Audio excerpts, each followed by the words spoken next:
Whether you're a new player learning Riftbound or you're a game store owner and you're learning Riftbound to teach other people how to play for the learn to plays, look no further. This is going to be a comprehensive beginner's guide for you too.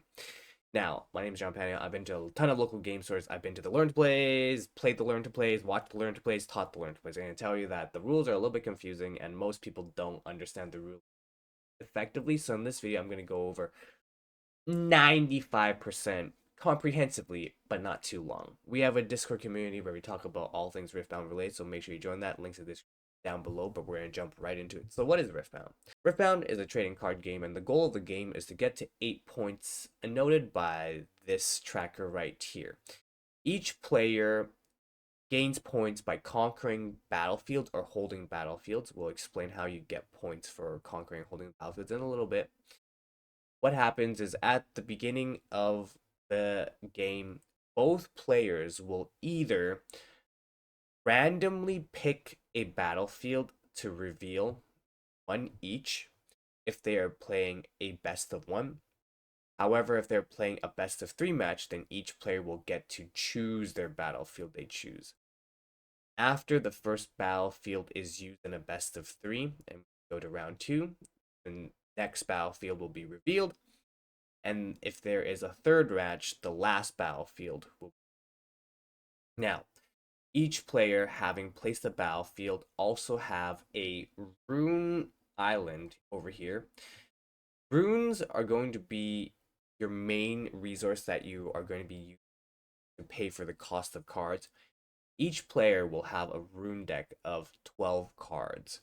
This Kaisa has a total of 12 red and blue total, and this Master Yi has a total of 12 green and orange cards in total. When you're building your deck, you may have any combinations of these two color. You may weight the rune your preference specifically. Next, we have the base right here, annotated by this little section here. The base is, for the most part, where you are going to be playing your units and your gears. And then you also have this box right here, which is your chosen legend. Think of this as a champion's passive or active ability. This will be effects that either trigger on your turn, are always active, or can be used in certain points in the game.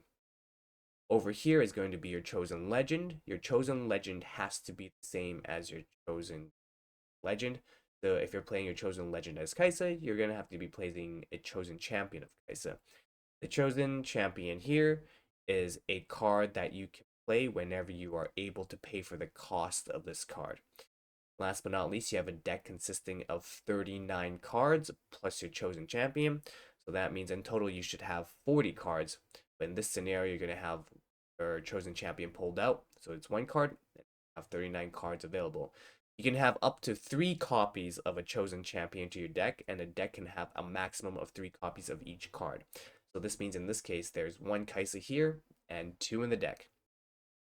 Battlefields, when you're building your deck, you may choose from any 3 of the total battlefield pool to build your deck.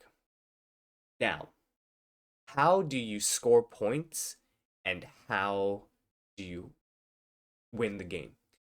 So, when you play units, you can only play units into your base. And when you play units, they enter in exhausted, represented by the 90 degrees there. That means on the turn that you play a unit cannot move and cannot act. However, on the following turn when it comes back to you, all units and all runes become awakened, so that means they become available, so you rotate them to ready. And what happens is units can either move to one battlefield or the other. If you move into a battlefield and you take control of a battlefield, you will get 1 point for conquering. And if your units stay on a battlefield for 1 full turn rotation, as in you move the unit here, you get 1 point for conquering. You pass the turn, it goes to your opponent. If your opponent cannot get rid of the unit here and it goes back to you, you will get 1 more point for holding.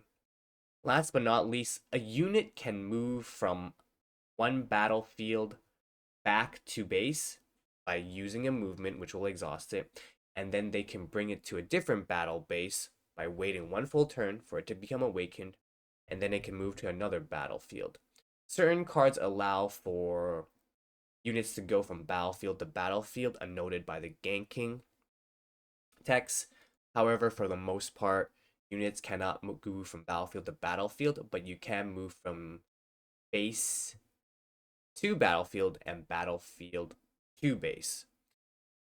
If you control a battlefield, you may play unit directly on battlefields you control. However, if you do not control a battlefield, then you have to play units exhausted into your base. Now that we've talked about how you can win, let's talk about the cards that are available for you to be able to play.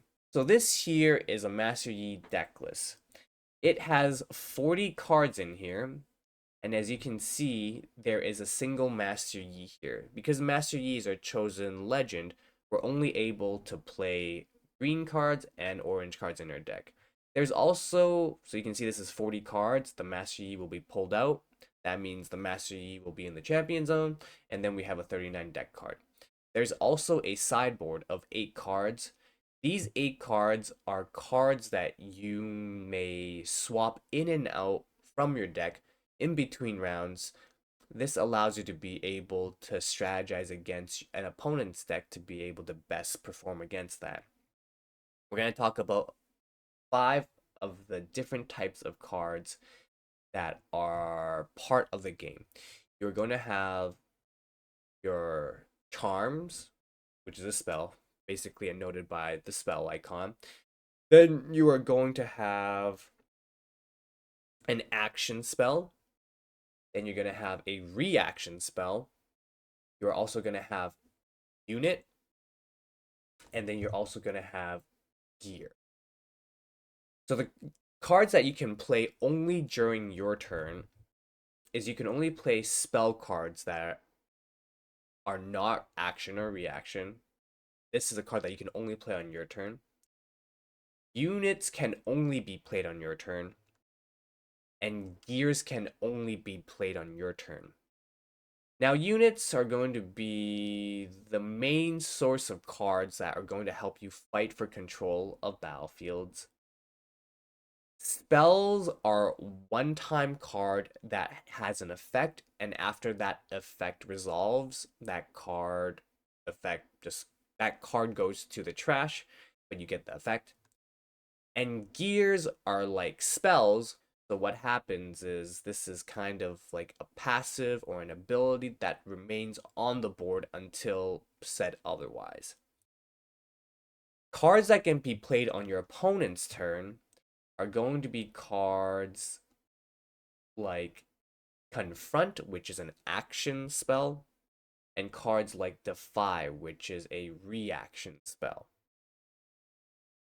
Now, let us jump right into it here specifically. So how do you set up the game in the beginning? So before anything else, what you will do is you have your legend and your chosen champion pulled out of your deck, and you're also going to have 3 battlefields. You and your opponent are going to randomly pick one battlefield to place on the board right here, assuming you play a best of 1. If you're playing a best of 3, then you can pick the battlefield you want to play. And then on the second round, you would pick the second battlefield, and on the third round, you would pick the last battlefield. So let's just say I decide to play the Grove of the God Willow Yeesh, and my opponent decides to play the Candlelit Sanctum. Okay. Now, what happens is we decide who goes first or who goes second. So we would roll our dice, and then we would figure out who wants to go first and who goes second. The person going first, the only difference is they're going to channel 2 runes instead of 3, and the person going second is going to channel 3 runes. So what does that mean? That means that on turn 1, I will channel 2, and the opponent will channel 3 instead. Now, for deciding to go first, after we've decided turn order, that's when we can draw our hand. Each player is allowed to draw up to 4 cards. Well, each player draws 4 cards, up to 4. They draw 4 cards. If they do not like the cards in their hand, they may mulligan two. What that means is you're allowed to put up to two cards from your hand to the bottom of your deck, and you may draw that many cards that you put away to the bottom of your deck to your hand. Now, because I'm going to first, I'm going to quickly play a couple turns out. So what's going to happen is I'm going to play, or I'm going to channel two runes because I'm going first and draw a card. Person going first does get to draw a card. How do you play for cost of cards? Now, specifically with Clockwork, how this works is for me to play two energy, which is noted by the left hand side, the left hand corner with the two on it. To pay for energy, all I would have to do is tap two runes, and that allows me to play Clockwork. But how would I play a card like Kiana? So if I wanted to play a card like Kiana, what would happen is, and for me to be able to play this, I would have to wait one more turn, and on my next turn, I would get two more runes, and then I have four runes to play Kiana. So then I would play 1, 2, 3, 4, and I would play Kiana. But she also has one more additional cost. On top of 4 energy, she has 1 power, which is noted by the orange symbol underneath the white circle. So to play for Kiana, I have to pay 4 runes, which generate me energy. And once I play her, I have to pay the orange symbol. The orange symbol represents recycling, and how you recycle for the orange is by putting this away. By putting a orange rune to the bottom of your deck, you play for the recycle cost. So that means that if I want to play Master Yi, I would have to have a grand total of 7 available runes. I have to tap all 7, recycle 1 because Yi 1 orange, and then I can play him. Okay. Now, how does Battlefields work, and how does Showdown work, and how do you get points? So I will quickly play a turn out. So for me going first, what will happen is I will play a Clockwork Keeper, tap 2. Opponent goes, turn comes back to me. What will end up happening is we will do Awaken, channel 2, draw 1, and then I will play 1, 2, 3, 4, Yana, pay that away. Now, here's the thing. Instead of playing Kiana, what I could also do is I could also first have my Clockwork Keeper move into Grove of the God Willow. And once I move into the Grove of the Grove Willow, I will get 1 point for conquering. Okay, assuming if the opponent doesn't do anything to me, I get a point for conquering. And if I choose to, I could pay 4 and put Kiana and reinforce it into a battlefield I control, or I may play Kiana to my base if I want to have her conquer into this battlefield on the next turn. Now, let's just say I play the Kiana here. Okay, that's one option. However, there's also one more card that is sneaky that I want to talk about that is hidden, which is Zanya's Hourglass. So, let's just say I decide to conquer here, and I decided that I want to play either one of two ways with my Zanyas. So Zanyas is a gear. If I want to, I can play this card normally on my battlefield. And what this says is the next time a friendly unit would die, kill this instead and recall that unit exhausted. So what that means is the Clockwork Keeper were to die on the next turn, I can destroy this to bring my Clockwork Keeper back to protect it. However, you're probably wondering what the hitting cost is, where it says high now for rainbow color to react with later for 0. What that means is say for example, instead of playing Zanyas, I decide that I want to play Kiana in my base. I pay the 4 and then I pay the power. Now I'm fully tapped out. However, this says I may hide now for 1 power to react with later for 0. That means that I can recycle one more to hide this card, visible my 1/1, and I may place it at a battlefield that I control. So each battlefield has a trap card slot, you could say, technically a hidden slot at each battlefield. What that means is if I want to hide a card, I could only hide it in a battlefield that I control. I cannot hide cards at a base, okay? Also, if for whatever reason you lose control of a battlefield as in there are no longer any units on this battlefield, this hidden card will be destroyed.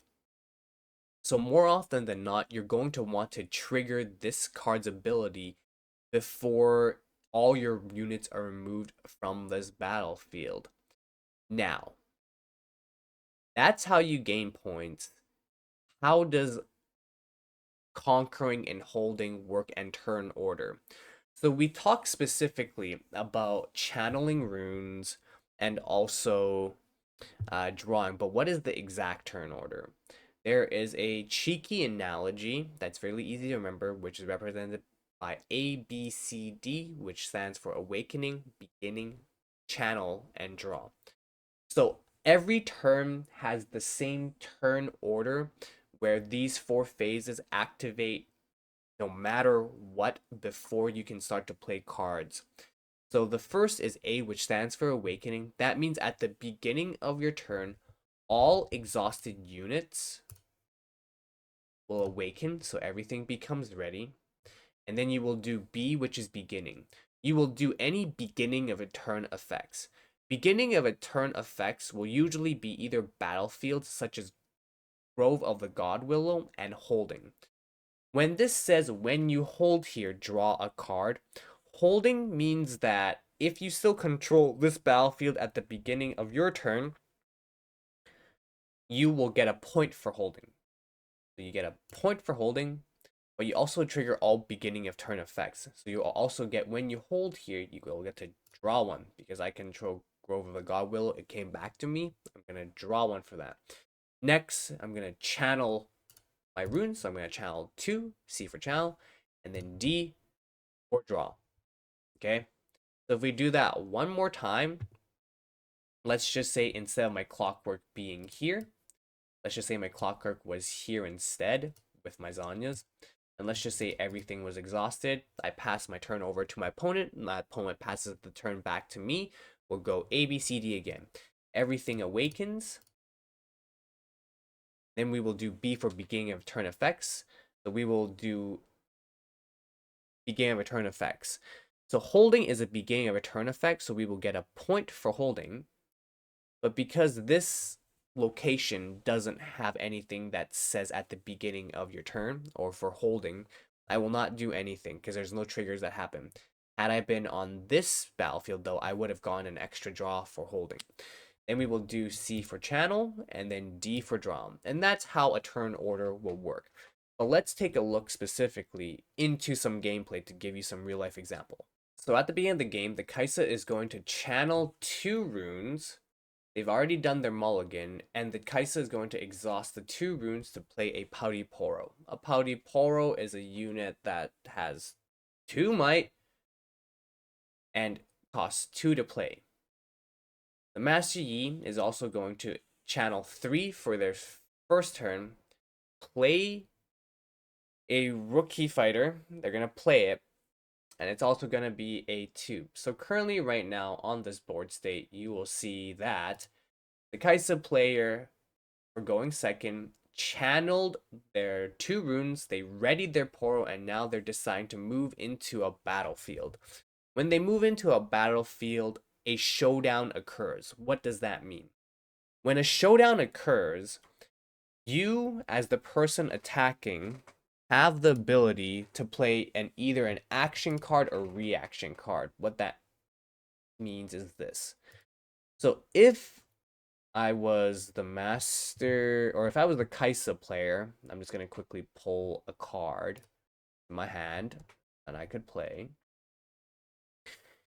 When I move into a battlefield, a showdown occurs. As the person attacking, I may, holding priority, decide to play an action card or a reaction card to start a chain.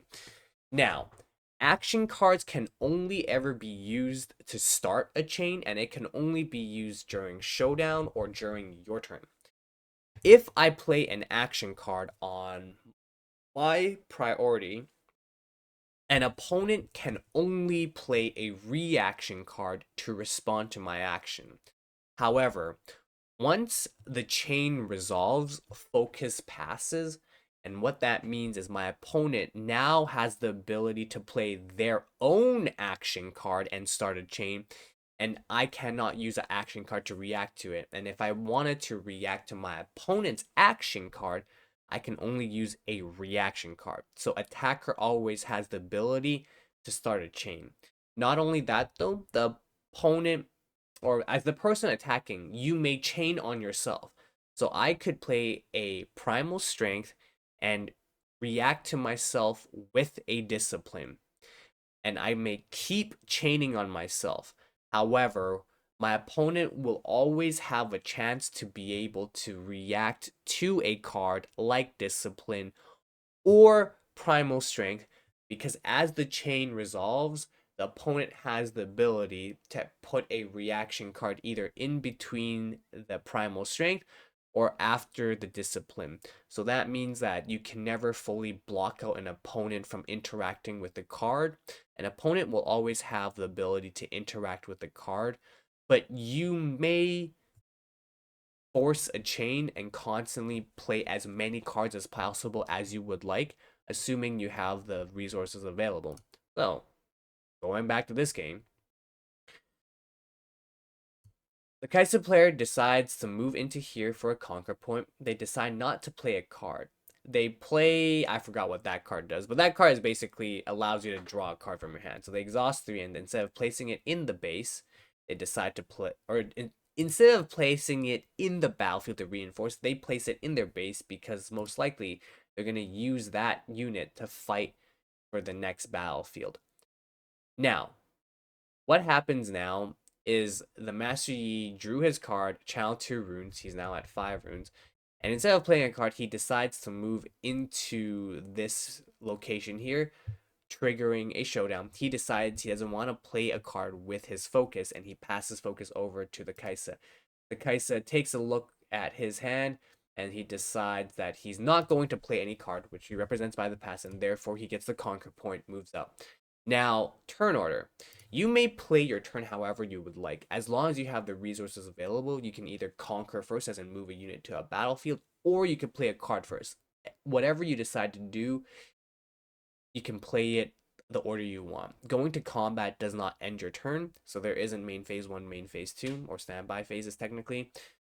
It is just you can play out your turn however you want. He is going to play a clockwork. So he's going to pay 2 for the clockwork, but okay, so he plays 2 for the clockwork.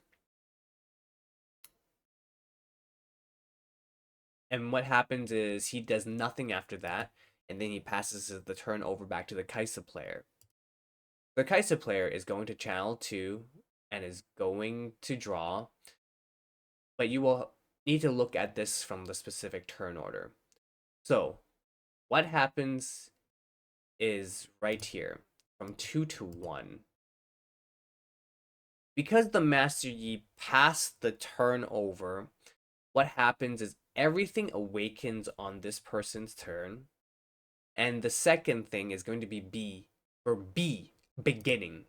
So at the beginning of the turn, he will move from 1 conquer point to 2 conquer points. And then he will channel 2 and then draw his card. Now the Kaisa player is wondering what they're going to decide to do. And they're looking at the runes that they have available. And what they decide to do is they decide to place a unit in their base. So they're going to play the Ravenbloom student. They're going to pay 2 for Ravenbloom and another 2 for Ravenbloom and Plas. Same thing. What happens is when they pass over to their opponent, The opponent is awakening everything, so they're readying their units and the runes. They'll do the beginning of turn triggers, which is why he went from 1 to 2 points, because for holding, that's a beginning of turn trigger. You get a point. And then he's going to place 2 runes for channeling, and then he's going to draw a card. Now, that is specifically how you would do the turn orders. Now, let's go back to Showdown and interactions. So let's do a little role playing here. Let's just say for a second, this is what the board is. Let's just say my opponent controls a Kiana and I control a ready Clockwork. Okay, so this is my opponent's Kiana. They moved into here, they scored a conquer point, and I want to move in here and take this point for myself. So Kiana here is a 4 might. As you can see on the top right hand side, it's a 4 might. And how do you fight for control of a battlefield if there is an opponent unit here? In order for you to fight for a battlefield, what you would need to do is you would need to move a unit into the same battlefield your opponent controls, and when that happens, you also trigger a showdown. What happens is, if I was to fight normally, my Clockwork would die because Kiana's might, which is the number 4 on the right hand side, is bigger than my 2. So Kiana would do 4 damage to my Clockwork, and my Clockwork would deal 2 damage to the Kiana. So you can think of this as a unit with 4 might, and it does damage total to its might. In order for me to protect my Clockwork Keeper, because I am attacking, I may decide to play a card. Because my Clockwork's going to die, I'm going to play a card called Discipline. So I'm going to pay 2 and put Discipline on my Clockwork. What will happen is that will make my Clockwork a 4 might unit. Now, my opponent has the ability to respond to me playing the Discipline, but let's just say the opponent has no cards in their hand and they let this go. Because both units have 4 might, if nobody decides to play any card, if mights are equal, both unit will both die because you will apply 4 damage to each unit, and when they die, they go to the trash here. But let's run the scenario a little bit differently. Let's just say I decide to play Discipline. My opponent decides not to play a card. That means focus passes back to me. Because focus passes back to me, I can decide to play another card. But because I have the ability to play another Discipline, I can pay 2, play a Discipline, and make my Clockwork go up to 6. And because it's a 6, it will now kill Kiana, and Kiana will die. And how it works is, combat damage heals after the end of Showdown. So after this battle, all damage will heal from the unit. So my Clockwork will go back to 6 might with no damage on it, even though Kiana will deal 4 damage to it. Last but not least, damage also heals at the end of the turn. But let's play this scenario a little bit differently. Let's just say I decide that instead of playing a card right off the get-go, I can decide to play Primal Strength first, which gives my unit +7 before I decide to go into Showdown. I will pay the recycle costs. So now my Clockwork is a 9 might. And then I will move my unit here, triggering Showdown. I can decide to play a card because I am the one attacking, but because I choose not to play a card, I pass focus. My opponent has the ability to play a card. If they wanted to, they can play an action card, or they could play a reaction card because I'm choosing not to start a chain. But let's just say the opponent can't, this Kiana will die. We'll play this scenario one more time, but a little bit differently. So let's just say I decide that I want to move Clockwork here. Holding priority, I'm going to start a chain with a Primal Strength. I play Primal Strength on my Clockwork. And what will happen is now, instead of playing a Discipline, because I already know this 7 is way bigger than the Kiana, so I choose not to play another card. I pass it over to my opponent. My opponent can only play reaction cards right now because they cannot use an action card to react. So if my opponent had a Primal Strength in their hand, they cannot play that right now. However, let's just say that the opponent decides to pass. They do not decide to play a card. I also no longer play a card. Primal Strength resolves. This card gives my unit +7. That's guaranteed. So the first chain has resolved. Because I started a chain, focuses passes over to my opponent. My opponent will now have the ability to start a chain with an action card.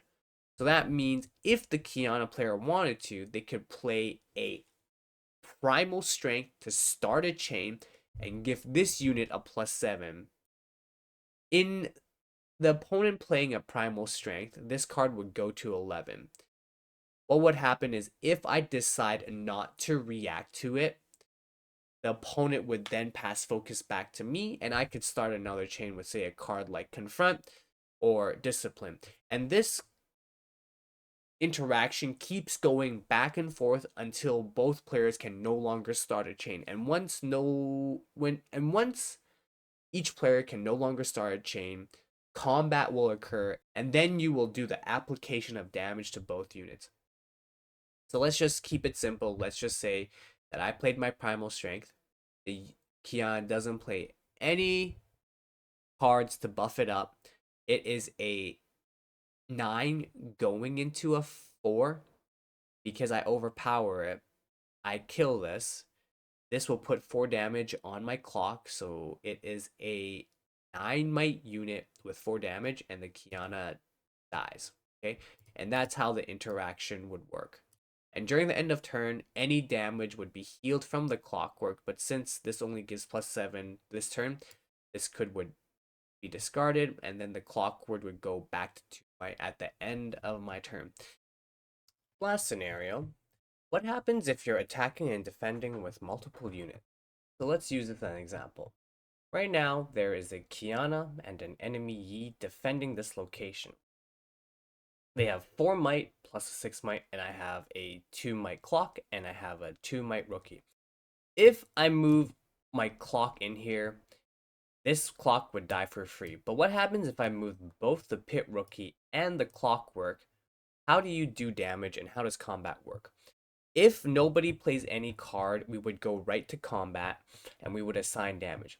Both players would total up their might total, so the Master Yi would have 10 might and my units would have 4 might in total. I am able to distribute my 4 points of damage anywhere I'd like, and the Master Yi can distribute their 10 points however much they like. This Master Yi can distribute 10 points of damage onto my units. That will kill everything. But I can distribute 4 points of damage to the Kiana. So what that means is my 2 units would die, but their Kiana would die. But let's do it a little bit differently. Let's just say we use spells and I swing with 1 unit. So let's just say I decide to move Clockwork in.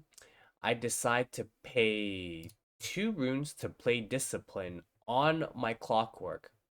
If nobody plays any other cards, my Clockwork would go to a 4 might, and same thing would happen. If we are the same here, I can distribute 4 damage on the Kiana killing it, and they can put 4 damage and 10 damage into the Clockwork to kill it. Now, what happens if the scenario is a little bit different? What happens if I have multiple units move in, but it's not quite enough to kill? Let's just say I'm moving with the pit rookie and the clockwork. So I have 11 or 4 versus their 10. And then what I do is I will play 1, 2, 3, 4. for a primal strength, giving a unit +7. And I decide to give my pit rookie 7. So now my pit rookie's a 9. This is a 2. So in total, I have 11 might here, and my opponent has 10 might. Now, because I'm the one who has the most might, now my opponent is forced to choose which unit to keep alive. Are they going to put 9 damage into the pit rookie and the extra damage into the clockwork? Or are they going to put 2 damage onto the clockwork, killing the clockwork, and then 8 damage to the pit rookie, keeping the pit rookie alive with only 1 health left? So that was how you would do combat with multiple units. You would add in the total might of everything, and then you would distribute damage evenly. In this scenario, let's just say the Master Yi decides to get rid of the pit rookie and keeps the clockwork alive, and I will distribute my 11 damage equally here. So I'll put 6 damage here and 4 damage here, and that way it'll get rid of the Master Yi and the Kayana. When it comes to combat, you always add up the total might of all units combined at the end of all chains resolving, and then once combat happens, no more cards can be played, and then you would put damage on units, and that would kill the units. And that is how you would do combat with multiple units. And then the first person who goes up to 8 points will win. Now, last but not least, gears. So, to reiterate, hidden is the last mechanic in this game that's a little bit hard to comprehend, but all you need to understand is that if I want to play Zanya's out normally, let's just say this isn't here, let's just crash, okay? If I want to play out Zanya's normally, I could play the 2 for Zanya's here and have it at my base face up. Or if I wanted to hide it, because I run out of runes, I could recycle 1. Let's just say instead of playing Zanya's normally, I decide that I wanted to play Confront, because units you play enter ready and you draw 1. So let's just say I decide I want to be greedy, play this card, draw a card, and now I no longer have any ready. What I can do is on a battlefield I control, I can recycle 1 to play this at a battlefield I control. Do note, as I said before, you can only play this at a battlefield you control, and you can only place up to 1 hidden on each battlefield. And no more than 1 hidden can be placed at a battlefield. But after that, the game is pretty self-explanatory. If you want to, you can place units here. You can hold for points, move up by 1. If you had a unit here, and on your turn, you can also retreat it back, bring it to your base, because you don't always have to have units in a battlefield. Now, we've talked about a lot of things, but this is the most comprehensive guide to be able to get started playing. I know Showdown is probably the most complicated, but this is all you need to know to be able to play Riftbound as professionally as you can without getting too confused. If you have any questions, comments, or concerns, feel free to let me know in the comment section down below. We also have a Riftbound community in Discord where you can join. Links in the description down below. But yeah, feel free to ask me anything. John Panio signing out. I'll see you guys later. Talk to you later. Bye-bye for now.